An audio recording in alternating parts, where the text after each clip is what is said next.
সন্তান যদি মা বাবার দিয়ে তাকায়, নেক নজরে তাকাইলে বাইতুল্লাহ জিয়ারত পায়। আর যদি কোনো মুমিন নেক নিয়তে কোনো আল্লাহ ওয়ালা দিয়ে তাকায়, আল্লাহ ওয়ালাকে মাদানী নগরের শায়েখ সন্দীপের হযরত ছিলেন খাঁটি আল্লাহ ওয়ালা। ওরে আল্লাহর বান্দা কেমনে বলবো মাগরিবের নামাজ পড়ে আমার পাশে আমার মাথার তাজ, আপনাদের মাথার তাজ মুফতি বশিরুল্লাহ শাহ হুজুর বসে আছেন। এরকম উলামায়ে কেরামদের মজলিসে মুযাকারা গোপন কথা আল্লাহর ওলি সন্দীপের হযরত কেমন ছিলেন। মাগরিবের নামাজ পড়ে আল্লাহর ওলিকে আর কেউ খুঁজে পাইতো না। ফজরের আগে আগে দেখতো আবার জামাতে শরীক হয়ে গেল। কোথায় গেল আল্লাহর ওলি? হঠাৎ একদিনে আওয়াজ জীবদ্দশায় মৃত্যুর আগে আগে হয়ে গেল। ওই আল্লাহর ওলি সন্দীপের হযরত মাদানী নগরের প্রতিষ্ঠাতা আল্লাহর ওলি রাতের বেলা ঘুমায় না। আল্লাহ তাআলা কিছু ভিন্ন মাখলুক জিনেরা আল্লাহর ওলিরে নিয়ে যাইতো তাদের ওই মাদ্রাসায় বুখারী শরীফ পড়াইতে।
যারা বলে আবু হানিফা মুশরিক, যারা বলে খাজা মুঈনুদ্দিন চিশতি আজমিরি গাঞ্জাখোর, ও নবীর উম্মত সাবধান হয়ে যাও, পাগল হয়ে দৌড়ায়ও না। একটু চিন্তা করো, চিন্তা করো। টেলিভিশনের পেছনে দৌড়ায়ও না রে ভাই। আল্লাহওয়ালার পেছনে যাও, একজন খাঁটি আল্লাহওয়ালা। যারা আল্লাহওয়ালাদের বিরুদ্ধে কথা কয় আমি বলবো তারা বন্ধ, প্রতারক ছাড়া কিছু না। টেলিভিশনের ফতুয়া যদি মানো, আগামী রোজার থেকে খতমে তারাবি বন্ধ। কারণ টেলিভিশনের ফতুয়া হলো কোরআন শরীফের অর্থ যদি না পারো, না জানো, পরে লাভ নাই। তারাবির ভিতরে হাফেজ সাহেব অর্থ জানে না, আমরা মুক্তাদিরা তো আরো আগেই জানি না। তাহলে কোরআন শরীফের অর্থ না জেনে পরে যদি লাভ না হয়, তাহলে তারাবি পড়া যাবে না। বাদ দাও, আগামী রমজান থেকে এ বাংলাদেশে খতমে তারাবি হবে না। আর যদি বলো না হবে, উল্টো পাল্টা ফতুয়া দেয়, এদের জন্য বাঁশের লাঠি নিয়ে প্রতিবাদ জানাওয়ালা,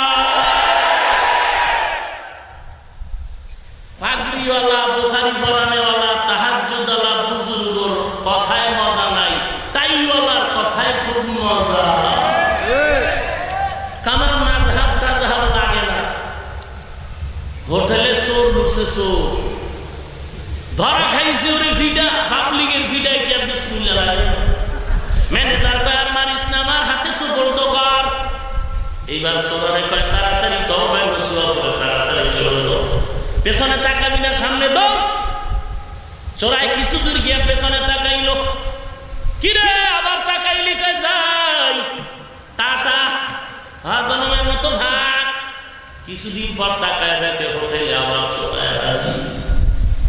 তার ছেড়ে আবার কেন আসলি? চোরায় কয় ওই দিন আসছিলাম আমার দরকারে, আজকে আমি আসি আপনাদের আহ্বানে।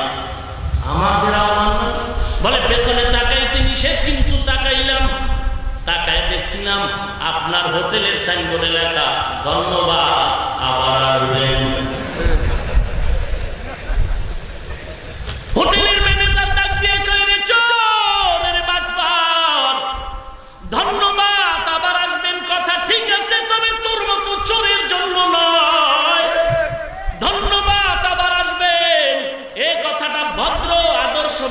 মানুষের জন্য।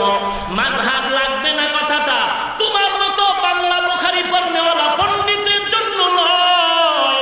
ইমাম আবু হানিফা যদি বলতেন আমার কোনো মাযহাব মানা লাগবে না, তার জবানে কথাটা শোভা পাইত। ইমাম বুখারী রাহমাতুল্লাহ আলাইহি যদি বলতেন, তার জবানে শোভা পেত।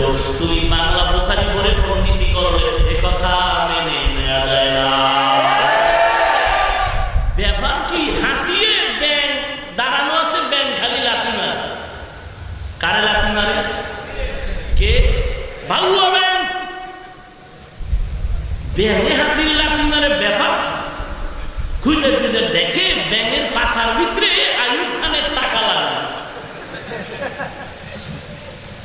কিছু তার সেরা কইবে, হুজুর এই ঘটনাটা কোরআন শরীফের কত নাম্বার আয়াতে আছে? কত নাম্বার আয়াতে আছে এই ঘটনা? তার সেরা আছে না কিছু? সবাই কি বন্ধু হয়ে আছে না? কেউ দেখবেন কালকে কি বাস যে দিবে আমার, যে বয়ানটা মোটামুটি খারাপ না, কিন্তু এই বাস দেওয়া শুরু, বুঝেন নাই? এরা বলবে যে ব্যাঙের ঘটনাটা কোন আয়াত দ্বারা করবে, এরকম তার সেরা আছে না? আল্লাহ দায়াত দান করুন। আরো জোরে কোন? ভদ্রলোক হোটেলে গিয়ে এই দোকানে গিয়ে একটা খিলি পান দাও তো, একটা খিলি পান দিছে, পানের ভিতরে চুন, সুপারি, জর্দা আর কি খড় দেয় না, খড়। তো পান দোকান এলাকায় সার, ভদ্র মানুষ তো সার 10টার আগে উঠে না, গিরার নিচে লঙ্গি পরে। সারের কিছু আলাদা কোয়ালিটি আছে। স্যার আপনি কি খয়ের খান? আপনি কি খয়ের খান? স্যার কেমন তার সেরা কা? চপ বেয়াদব, আমি তো আব্দুল কাদের খান। বললো কি আর বুঝলো কি? এজন্য বলি আদার ব্যাপারী জাহাজের খবর নিও না। মাঝে মাঝে বলি রিক্সাওয়ালা ট্রাকের সাথে পাল্লা দিও না। মাঝে মাঝে দেয়নি পাওয়ার কি মেশিন লাগাইছে, কি মেশিন লাগায়? ও খোদা, বিশ্বরোড আমার বাবা কি ধুমধাম যাইতেছে। ট্রাকওয়ালা পেছন দিয়ে হরেন দেয়, তুই হরেন না, আমার দেয় হরেন আছে, কোনো সাইড নাই। ট্রাকওয়ালা আর কত ধৈর্য ধরবে? কিছুক্ষণ পরে এমন একটা থাপ্পড় দিয়া রিক্সা ডালে পালায় দৌড়। রিক্সা একটা গাছের লাগে বাড়ি খায়, দৌড়ে মুসরে ঘরটা হয়ে গেল। রিক্সাওয়ালা সিবার ভিতরে চিল্লায়, কি ও? কয় পাশার সামরা নাই, মিল্লাত ভাম লাগা, কয় ভামে কামায় না। ভালো ডাক্তার দেখাও, ভালো ডাক্তার দেখাও, ভালো হয়ে গেল। এবার আবার রিক্সাওয়ালা গুনগুন করে কান্না করে, ভাই তুমি আবার কাঁদো কেন? ব্যথা তো ভালো হয়ে গেল। অন্তর জ্বালায় কাঁদি। কি তোর অন্তর জ্বালা? কয় যে এই ট্রাকে ধাক্কা দিয়ে আমাকে ঢালে ফালাইলো, ওই ট্রাকের পেছনে লেখা দেখেছি আবার দেখা হবে। এই ভয়ে কান্না করি, আবার কখন দেখা হয়, আর ধাক্কা দিয়ে মক্কা বাঁধায় দেয়। মুসিবত রে মুমিন, আদার ব্যাপারী জাহাজের খবর নিও না। ও রিক্সাওয়ালা, ট্রাকের সাথে পাল্লা দিও না রে ভাই। যদি তুমি পাল্লা দিতে যাও কপাল পড়ে যাবে। আউযুবিল্লাহ, ঠিক মতো পড়তে জানো না, মুসলমান হিসেবে সালামটা দিতে জানো না। বাংলা বুখারী শরীফ কইরা একজন বুখারীওয়ালা আল্লাহওয়ালার সাথে বেয়াদবি করবি না, কপাল ওটাই পড়ে যাবে। অনুরোধ করে বলছি রে মুমিন, উবুদু রাব্বাকুমুল্লাযী খালাকাকুম ওয়াল্লাযীনা মিন ক্বাবলিকুম লাআল্লাকুম তাত্তাকুন।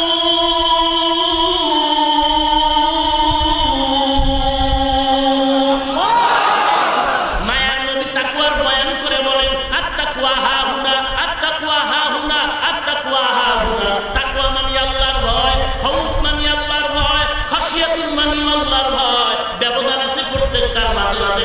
নাজিরুন মানে হলো আল্লাহ তাআলার ভয়, খাশিয়াতুন আল্লাহর ভয়, খৌফুন মানে আল্লাহর ভয়, তাকওয়া মানে আল্লাহর ভয়। তাকওয়ার ভয় মানে ভবিষ্যতের জন্য, খাশিয়াতুন যেই ভয়টা পিছনের অপরাধের জন্য। ওরে নবীর উম্মতের দল, তাকওয়া হলো জান্নাতের দরজা, তার চাবি। ইন্নালিল মুত্তাকিনা মাফাজান হাদাইকা ওয়া আ'নাবা। মুত্তাকিনদেরকে আল্লাহ কিয়ামতের ময়দানে ডেকে ডেকে ফেরেশতার মাধ্যমে বলবে, ওয়াসিকাল্লাযীনা তাকাউ রাব্বাহুম ইলাল জান্নাতি যুমারা হাত্তা ইযা জাউহা ওয়া ফুতিহাত আবওয়াবুহা ওয়া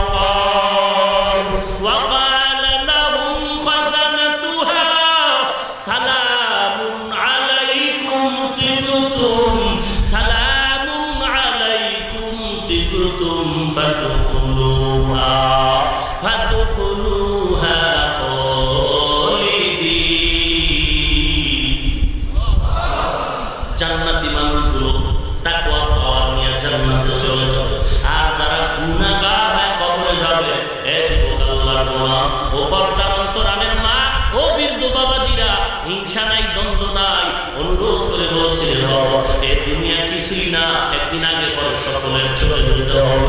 এর যুবক, আমিও তোমার মতো একটা যুবক সন্তান, ও পর্দার আড়ালের মা, আমি হাফিজুর রহমানের মা, ও মা আপনারাও সন্তানের মা, আমার বাবাও একজন বাবা, আপনারাও সন্তানের বাবা। মনটা কি চায় না একজন আলেমের মা বাবা হয় কবরে যাবেন? মনে কি চায় না একজন হাফেজে কোরআনের মা বাবা হয় কবরে যাবেন? অনেকে মনে করে ফকিন্নির ছেলে মেয়েরা বুঝি মাদ্রাসায় পড়ে। না না, যাও ঢাকার মাদ্রাসাগুলো কওমিতে যাও, চাকরির আশাও তাদের নাই, সার্টিফিকেটের কোনো চিন্তাও তাদের মাথায় নাই। মাদানীনগর যাও, ফরিদাবাদ মাদ্রাসায় যাও, যাত্রাবাড়ি মাদ্রাসায় যাও, মালিবাগ চৌধুরী পাড়া, বাড়িদারা, বসুন্ধরা, বিভিন্ন ওই বড় কাটারা, কামরাগীরচর মাদ্রাসা, হাটাজারি মেখল পটিয়া, উজানি মাদ্রাসা, চরপনাই মাদ্রাসা খুঁজে নাও, ওখানেও গেলে দেখবো ওখানে আলিয়া মাদ্রাসাও আছে, কওমি মাদ্রাসাও আছে। আলিয়া কওমিয়া থাকলেও কিন্তু ছাত্রদের লেবাস আর আমলের মাঝে পার্থক্য করা যায় না।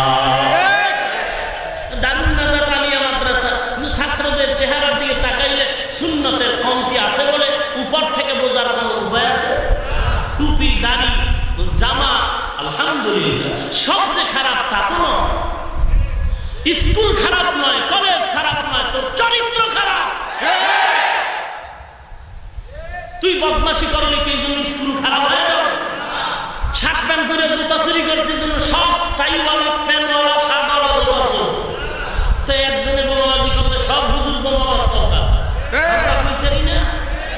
আমি হিংসা নাই, মেজাজ গরম করি না, ধৈর্যের পানি ঢালি সব সময়। নাইলে এই জমিন থেকে বেঈমান, নাস্তিক, বেয়াদব, ভণ্ড সাইজ করতে শুধু আমরা টুপিওয়ালারা, যুবকেরা যদি নামি, বাঁশের লাঠি দিয়ে মাত্র 1 ঘন্টা সময় ব্যবহার। আমরা বেয়াদব না, আমরা বেয়াদব না, আমরা গালি দেওয়া শিখি নাই, গালি শুনতে শিখেছি। আমরা মার দিতে শিখি নাই, মার খেতে শিখেছি। তবে কত খাবো, খাওয়ারও একটা সীমানা আছে। খাইতে খাইতে দেয়ালে যখন পিঠটা ঠেকে যাবে তখন আর পিছনের টেনশন বাদ, সামনে দৌড়াও। এমন জোরে ধাক্কা দিব, ধাক্কায় সব বেঈমানের এমন পতন হবে, লাশটাও জমিনে কেউ খুঁজে পাবে না। খাইতে থাকি মা, কত আর খাবো, দেখি দেয়ালে কত আর পিঠ ঠেকানো। আমরা তো কোনোদিন বেঈমানের বিরুদ্ধে বলি না। হুজুরেরা এত আন্দোলন করে, তোমার পায়ে ধরে বলছি, আল্লাহর কসম, হিংসা নিয়ে বলি না।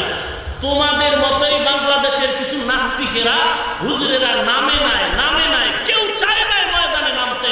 এই কিছু বেঈমানের গোষ্ঠীরা আমার নবীরে গালি দিয়া, ইসলামের বিরুদ্ধে কথা বলে, আমাদের কলিজায় আঘাত দিয়ে আমাদেরকে মাঠে নামাইছে। তোদের মতো বেঈমানের কারণে আমাদের মেজাজ এমন এক সময় গরম হবে, সবগুলো সাইজ করে চেয়ারে বসবে টুপিওয়ালার দলেরা।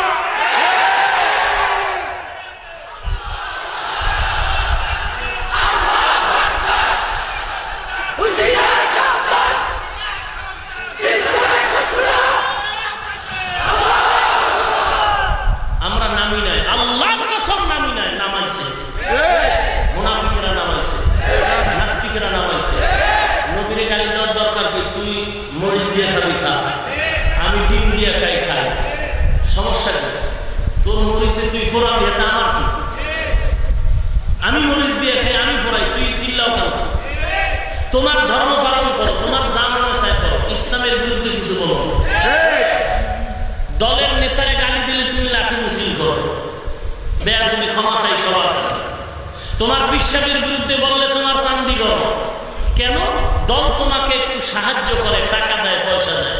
আর আমি হাফিজুর রহমান আজকে সারা বাংলা, সারা দুনিয়ার ভেতরে আলহামদুলিল্লাহ, আলহামদুলিল্লাহ, আলহামদুলিল্লাহ, যে সম্মানটুকু পেয়েছি, এটা আমার এলেমের মাস্তানিতে নয়, এটা আমার টাকার মাস্তানিতে নয়, ক্ষমতার গরমে নয়, নিছক একমাত্র নবীর আদর্শ, কোরআনের আকর্ষণে হয়েছে। অতএব যেই নবীর টুপি মাথায় দিয়ে সম্মান পেয়েছি, যেই নবীর আদর্শের দাড়ি রেখে সম্মান পেয়েছি, সেই নবীর জন্য জীবন দিব না। তুমি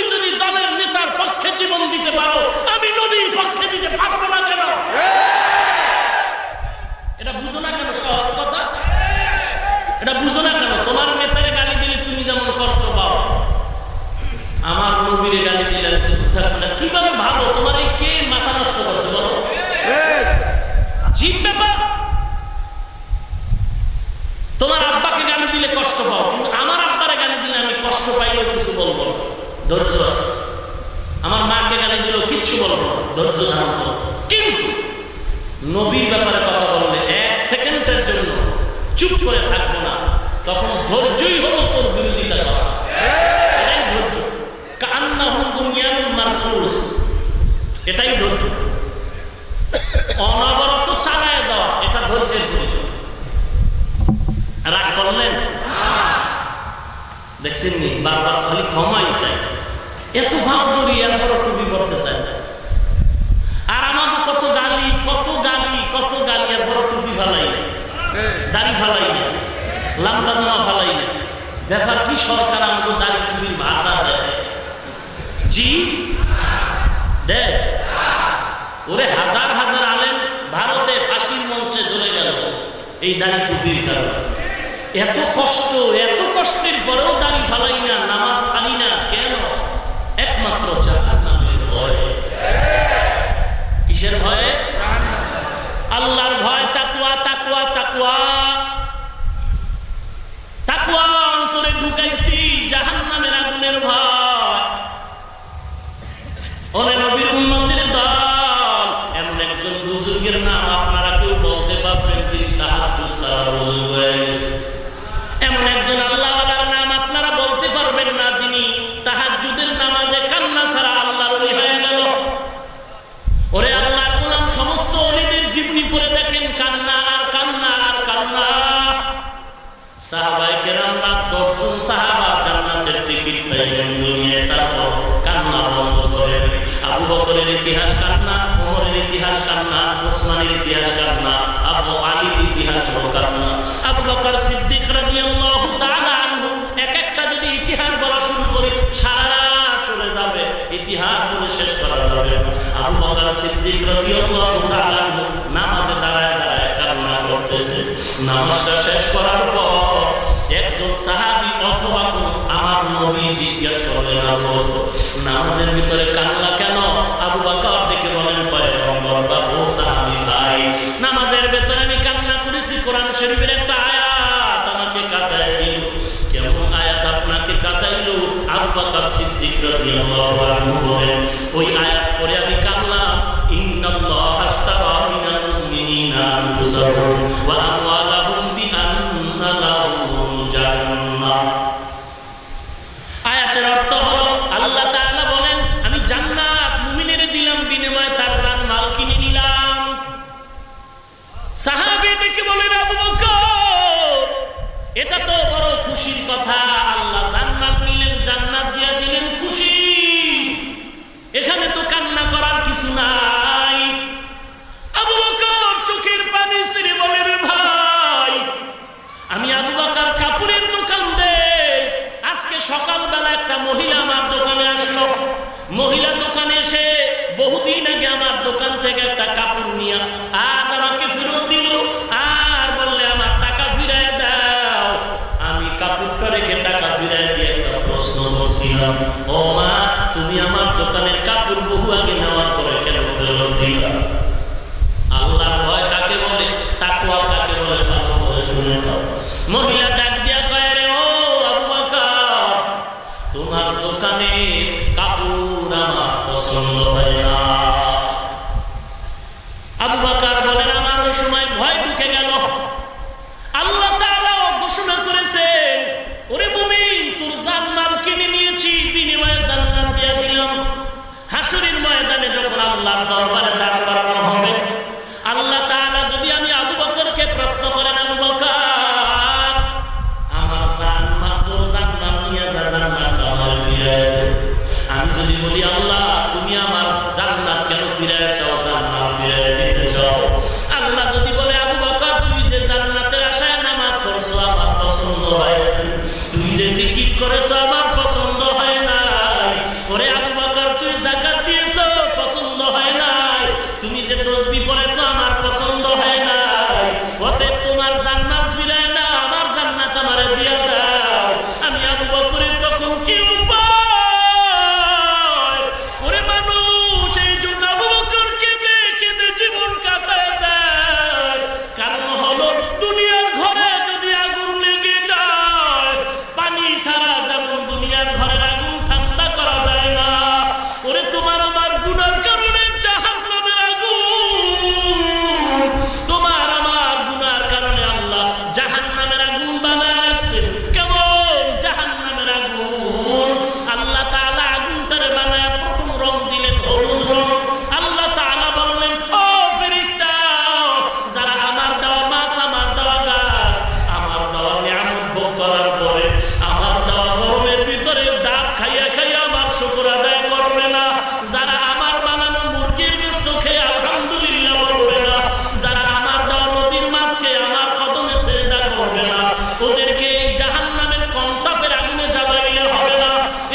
কিছু রান্না করবে, আগুন দেয়, পাতিলা শুদ্ধ পড়ে যায়, কারণ তাপ আর তাপ, এমন আগুনের তাপ।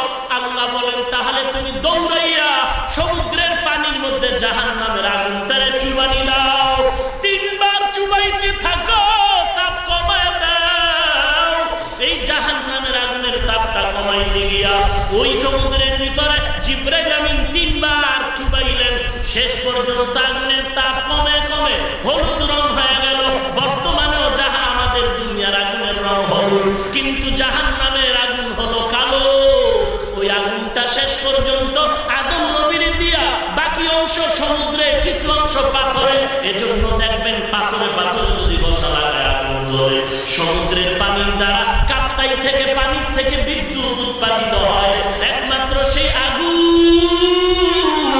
ওরে নবীর উম্মতের দল, ওই জাহান্নামের আগুন হাসরের ময়দান, যেদিন কোন আপন আপন বলতে কেউ থাকবে না, জাহান্নাম তখন চিল্লাইবে, হাল মিন মাজিদ, আল্লাহ তুমি আমার খানা দাও, খানা দাও। আল্লাহ বলবেন জাহান্নাম একটু অপেক্ষা কর, আমি বান্দাদের বিচারটা শুরু করে দেই। ও জাহান্নাম থামে না, থামে না, থামে না। আল্লাহ তখন আবার করবে 70,000 জাহান্নামের শিকল লাগায় ধরে রাখ, জাহান্নামের শিকল লাগায় পেছন দিকে টানতে থাকবে, পিছন দিকে টেনেও ধরে রাখতে পারবে না। জাহান্নামের আওয়াজ বন্ধ হয় না, এমন জাহান্নামের আওয়াজ, জাহান্নামের আওয়াজে হাসরের ময়দানটা থরথর থরথর করে কাঁপতেছে। আল্লাহর নবী এবার অসহ্য হয়ে গেল, মায়ার নবী এবার সিজদায় পড়ে গেল। আমার মায়ার নবী সিজদায় পড়ে কাঁদবেন, আল্লাহ জাহান্নামের ফিরাও,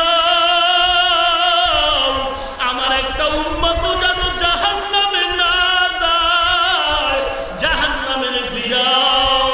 মায়ার নবীর কান্না আল্লাহ সহ্য করতে পারবে না।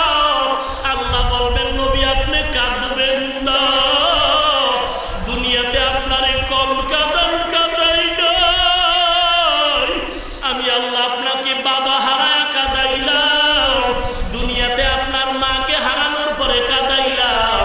মক্কার বেঈমানেরা কত কষ্ট দিল, হিজরতের রাতে আপনি কম কাঁদা কাঁদেন নাই, আজকে হাসরের দিন আপনি মোটেও কাঁদবেন না।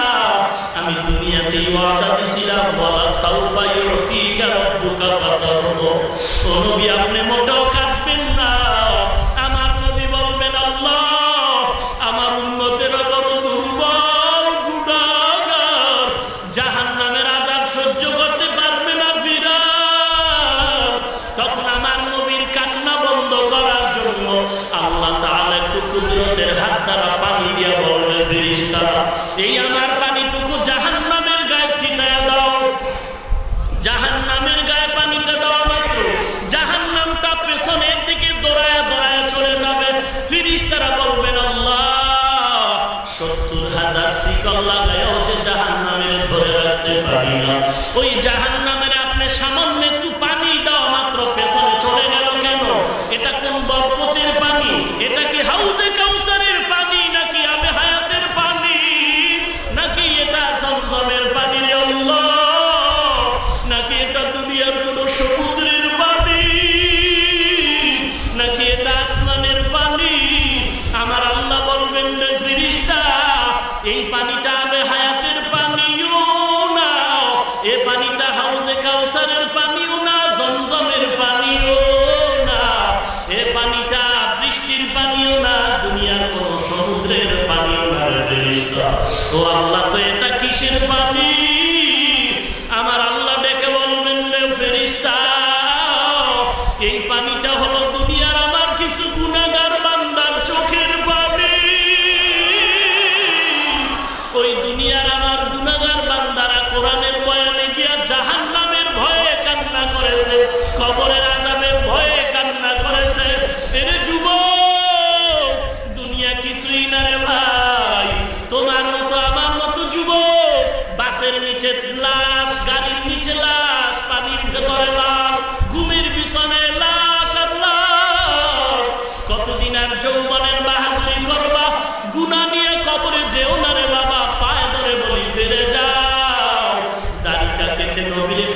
দিও না।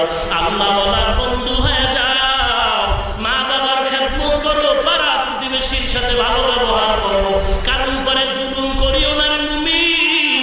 জবানের হেফাজত করো, আল্লাহ ওয়ালার বন্ধু হয়ে যাও, না হয় কবরেও কিন্তু তোমার উপায় হবে না।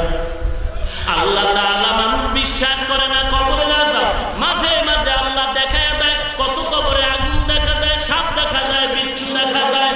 আবার আমার বাংলাদেশের কথাই বলি, কত কবরের লাশ 20 বছর পরে কাপড় সহ তাজা পাওয়া যায়। যত কবরের লাশের ভিতরে আগুন পাওয়া গেল সব বেনামাজির কবর। এই মুন্সিগঞ্জ জেলা আপনার পাশে, মুন্সিগঞ্জ কাঠপট্টি এলাকার এক ঘটনা। বহু আগে এক মাস্তান টাকাওয়ালা মারা গেল, এমন কোন গুনাহ নাই, টাকার গরমে সে অপরাধ করে নাই। মরণের পরে বড় ছেলেটা বাবার লাশ নিয়ে কবরে নামলো, দাফন করে ঘরে চলে গেল। পকেটের ভিতরে ছিল 500 টাকার বান্ডিল। টাকা কোথায় গেল দেখে না, হঠাৎ মনে পড়ে গেল, আমি যে বাবার কবরে নেমেছি, টাকা বুঝি কবরে পড়ে গেল। ওই 500 টাকার বান্ডিলে কবরে কোনো কাজে আসবে না। আমি চলো, তোমরা চলো, কবর খনন করে টাকাটা নিয়ে আসি। যখন দলবল নিয়ে কবর খনন করে টাকা আনার জন্য চলে গেল, কবরের কিছু অংশ মাটি সরানোর পরে হঠাৎ করে শুনে কবরের ভিতরে বিকট আওয়াজ, কবর ধোঁয়ায় ভরা, ধোঁয়ায় কবর ভরা।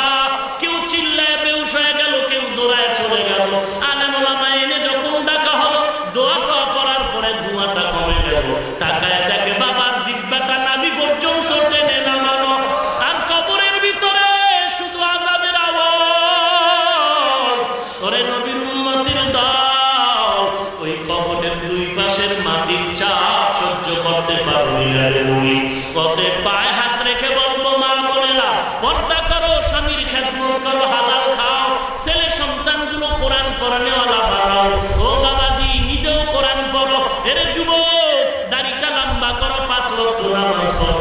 গলায় চুরি আসবে, মরে যাব, জীবনে দাড়ি কাটবো না, বেপরদায় চলবো না, মা বাবার সাথে বেয়াদবি করবো না, সহিভাবে কোরআন শিখবো এবং খাঁটি একজন কান্নাওয়ালা আল্লাহওয়ালার কাছে যাব।